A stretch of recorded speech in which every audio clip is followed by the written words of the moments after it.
ആരാധകർ ഏറെ ആകാംക്ഷയോടെ കാത്തിരിക്കുന്ന ചിത്രമാണ് മോഹൻലാലിന്റെ സംവിധാനത്തിലൊരുങ്ങുന്ന ബറോസ്. നാളെയാണ് ചിത്രം തിയേറ്ററുകളിൽ എത്തുന്നത്. ക്രിസ്മസ് സമ്മാനമായാണ് ചിത്രം മോഹൻലാൽ പ്രേക്ഷകർക്ക് നൽകുന്നത്. അതേസമയം ബറോസിന് അതിരാവിലെയുള്ള ഫാൻസ് ഷോ ഉണ്ടാകില്ലെന്നാണ് അണിയറ പ്രവർത്തകർ വ്യക്തമാക്കിയിരിക്കുന്നത്. അതിരാവിലെയുള്ള ഷോയ്ക്ക് വേണ്ടി മോഹൻലാൽ ആരാധകർ ഏറെ വാശി പിടിച്ചെങ്കിലും ഫലമില്ലെന്നാണ് റിപ്പോർട്ടുകൾ സൂചിപ്പിക്കുന്നത്. മോഹൻലാൽ ആദ്യമായി സംവിധാനം ചെയ്യുന്ന ചിത്രമായതിനാൽ ആരാധകർക്ക് ആഘോഷമാക്കാനുള്ള അവസരം ലഭിക്കുമെന്നാണ് പ്രതീക്ഷിച്ചത്. എന്നാൽ അതിരാവിലെയുള്ള ഷോകൾ വേണ്ടെന്ന് മോഹൻലാൽ തന്നെയാണ് നിലപാടെടുത്തത്. രാവിലെ 8 മണിക്ക് ശേഷമായിരിക്കും അതുകൊണ്ട് കേരളത്തിലെ ആദ്യ ഷോ. മലയക്കോട്ടെ വാലുവിന് അതിരാവിലെയുള്ള ആദ്യ ഷോയ്ക്ക് ശേഷം ആരാധകരിൽ നിന്ന് മോശം പ്രതികരണം ലഭിച്ചത് വലിയ തിരിച്ചടിയായിരുന്നു.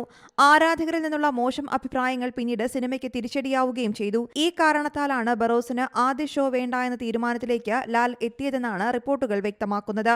News desk Zee Malayalam news. പുതിയ വാർത്തകളും വിശേഷങ്ങളും ഇനി വിരൽ തുമ്പിൽ. എല്ലാ ഡിജിറ്റൽ പ്ലാറ്റ്ഫോമുകളിലും ഇപ്പോൾ സീ മലയാളം ന്യൂസ് ലഭ്യം.